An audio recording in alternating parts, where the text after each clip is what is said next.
جائے گا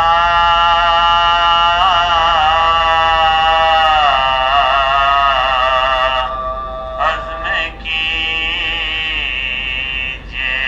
راستہ مل جائے گا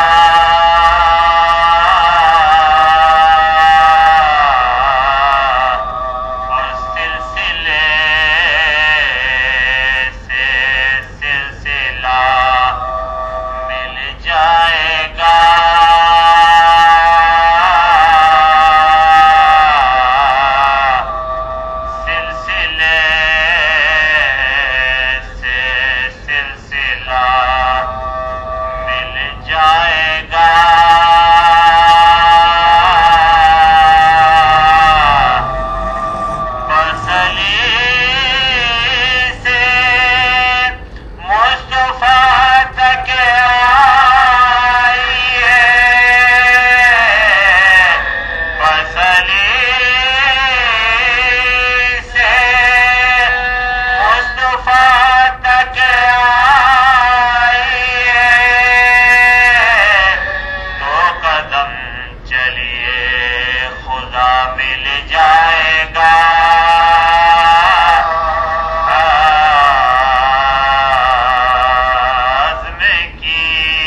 بلوے میں آج ننگے ہر ایک ان پہ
الله الرحمن الرحيم الحمد لله الذي لم يتخذ ولدا ولم يكن له شريك في الملك ولم يكن له ولي من الذل وكبره تكبيرا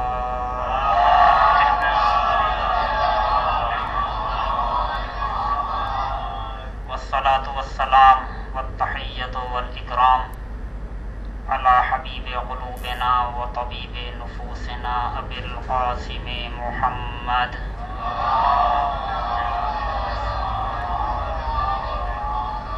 وآله الطيبين الطاهرين المعصومين المنتخبين المظلومين الذين أذهب الله عنهم الرجس وطهرهم تطهيرا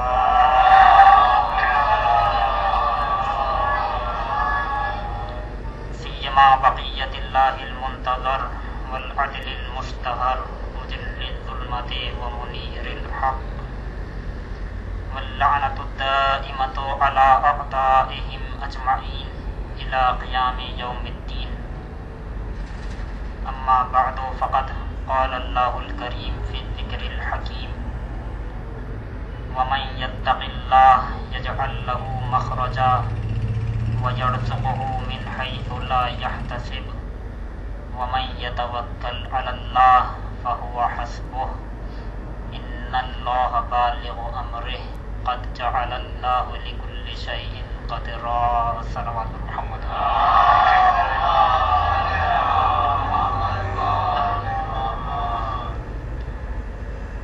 ابھی 7 مجلسیں بہت مشکلوں سے گزری تھیں کہ یہ 5 اور سر پہ آ گئیں، لیکن پروردگار عالم قبول کرے. ان 5 مجالس کے لیے جن آیات کا انتخاب کیا گیا ہے وہ سورہ طلاق کی دوسری آیت کا آخری حصہ اور آیت نمبر 3 ہے، جس میں مالک کائنات کا ارشاد گرامی ہے کہ جو بھی اللہ سے ڈرے گا خدا اس کے لیے نجات کی راہ پیدا کر دے گا اور ایسی طرف اور ایسی جگہ سے رزق دے گا کہ جہاں سے وہ گمان بھی نہیں کر سکتا. اور جو بھی اللہ پر بھروسہ کرے خدا اس کے لیے کافی ہے. خدا اپنے حکم کو پہچاننے والا ہے اور اس نے ہر شے کے لیے ہر چیز کے لیے ایک مقدار معین کی ہے.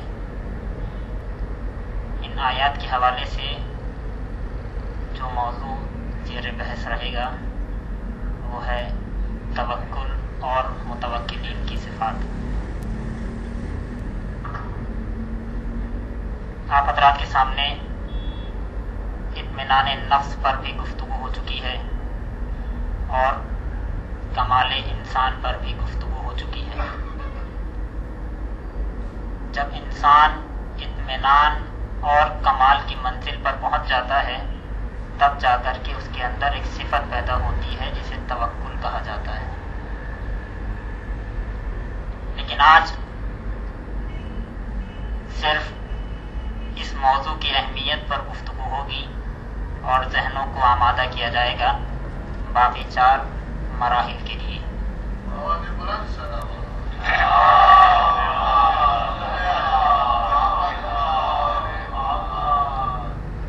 عزیزو، آج دنیا میں ہر طرف افراتفری کا ماحول ہے اور ہر شخص نفسا نفسی کے عالم میں ہے.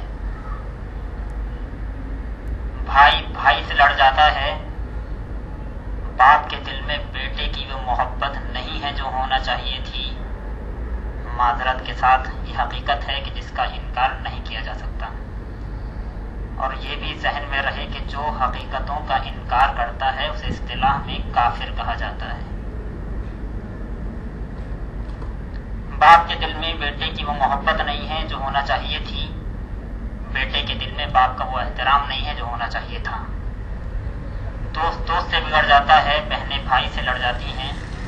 ان تمام چیزوں کی وجہ کیا ہے؟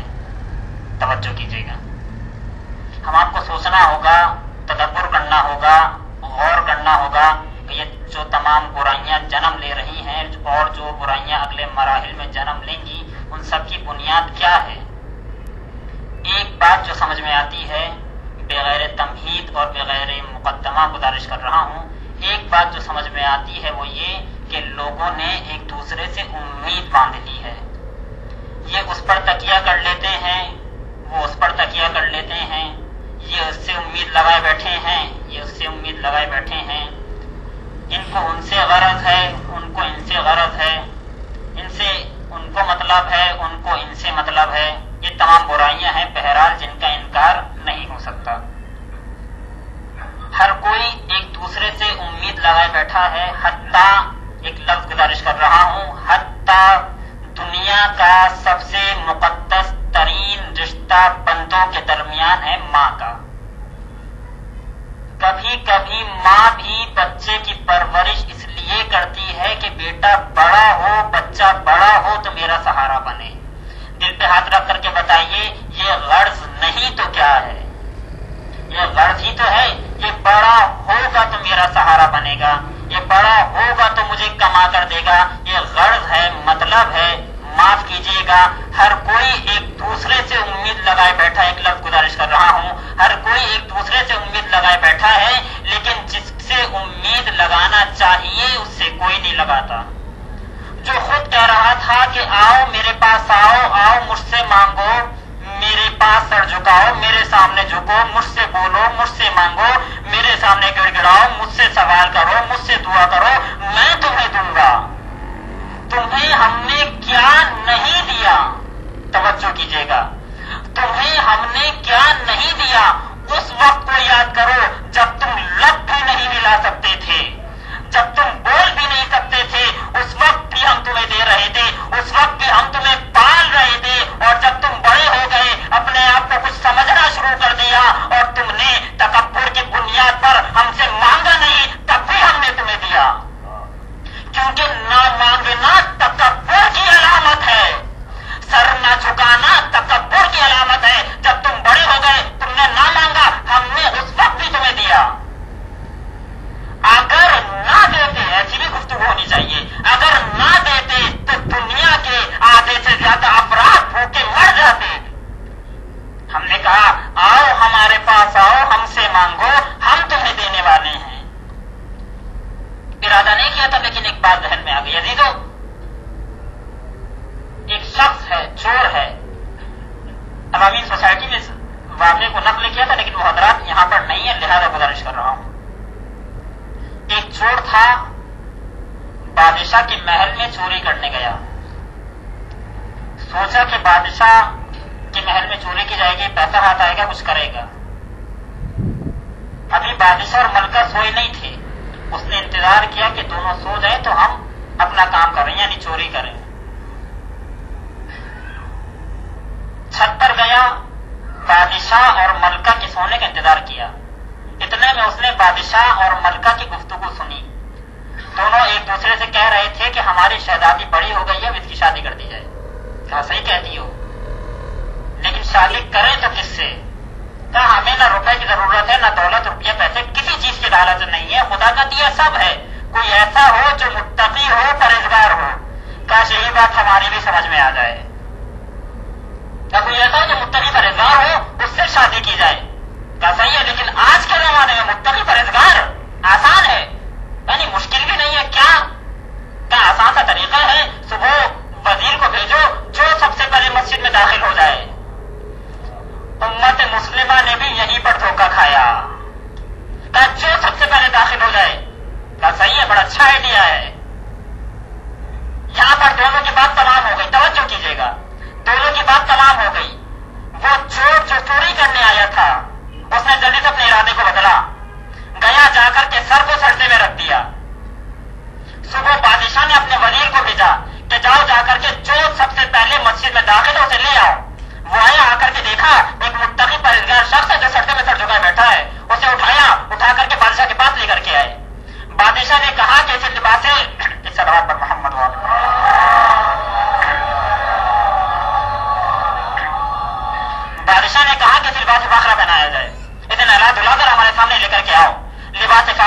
لایا, نہلا دھلا کر اس کے بادشاہ کے سامنے پیش کیا.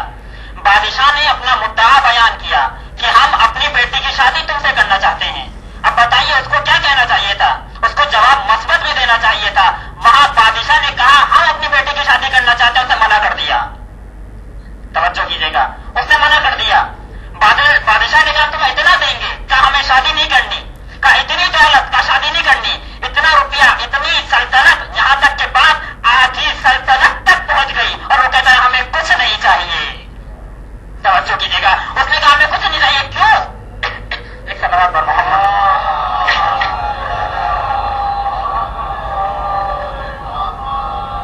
کہا کیوں؟ وہاں بادشاہ اپنا مدعا بیان کرتا رہا, یہ منع کرتا رہا. کیوں؟ اس لیے کہ اب یہ سمجھ گیا کہ ہم نے خدا کے سامنے ایک جھوٹا سجدہ کیا تھا. ہم نے خدا کے سامنے ایک چھوٹا سجدہ کیا تھا. اس نے ہمیں کیا کچھ نہ دے دیا. اگر ایک سجدہ خلوص سے کر لیتے تو کیا کچھ نہ دے دیتا. اب سمجھے خدا نے تمام خدائی حسین کو کیوں دے دی. اس طرح پر محمد والے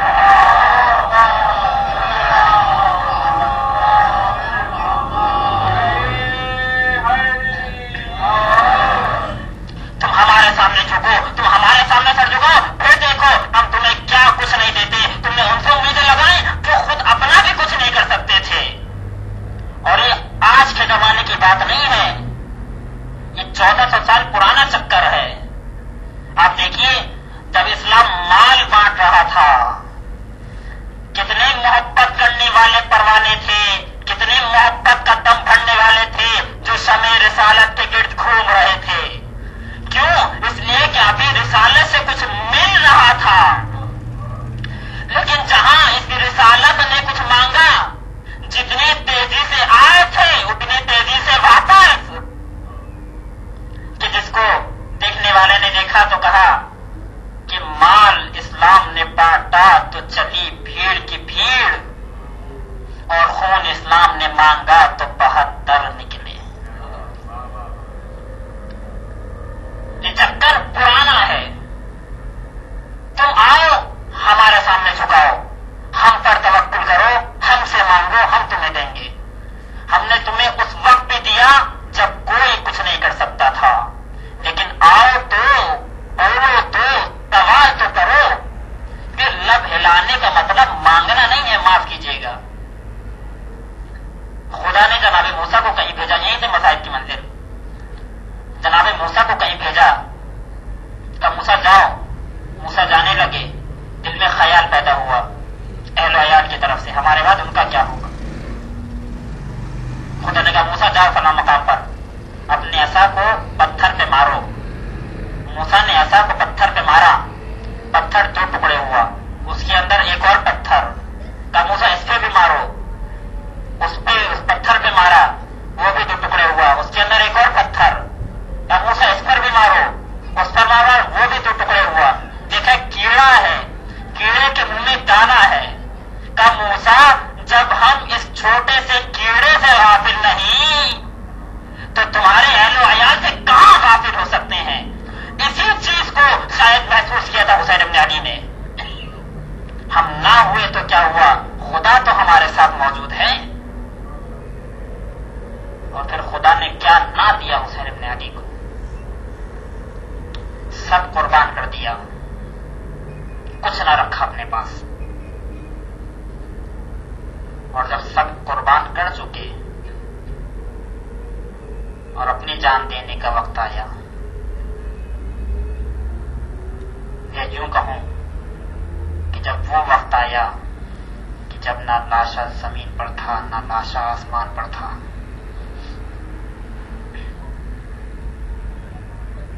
جب کوئی نہ رہا اور حسین کا سر کاٹنے کا وقت آیا, تو ہمارے ساتھ نے کہا کہ کون ہے جو جا کر کے حسین کا سر قلم کرے, حسین کا سر کاٹے.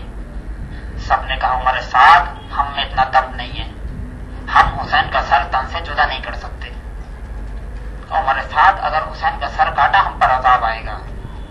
بہت کوشش کی, ہر ایک کو بھارا, تم جاؤ, کوئی نہیں گیا.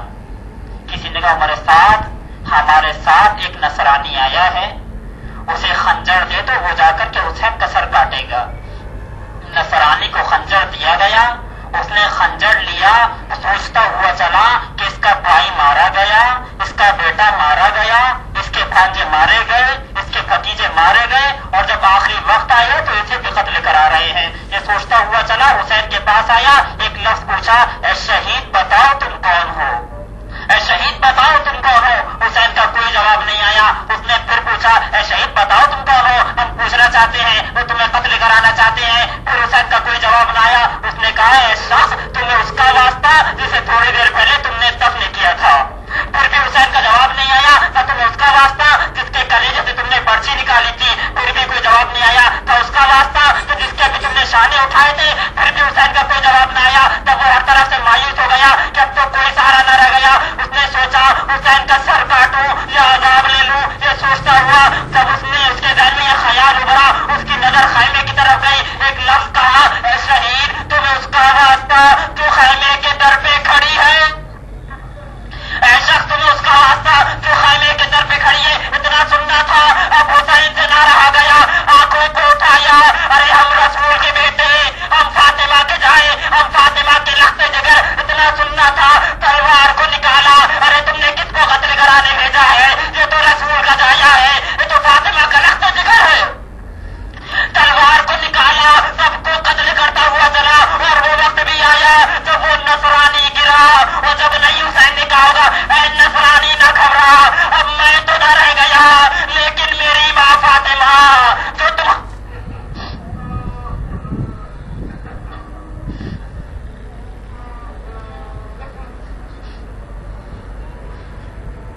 اللہ وإنا إلیہ راجعون۔ ماتم حسین۔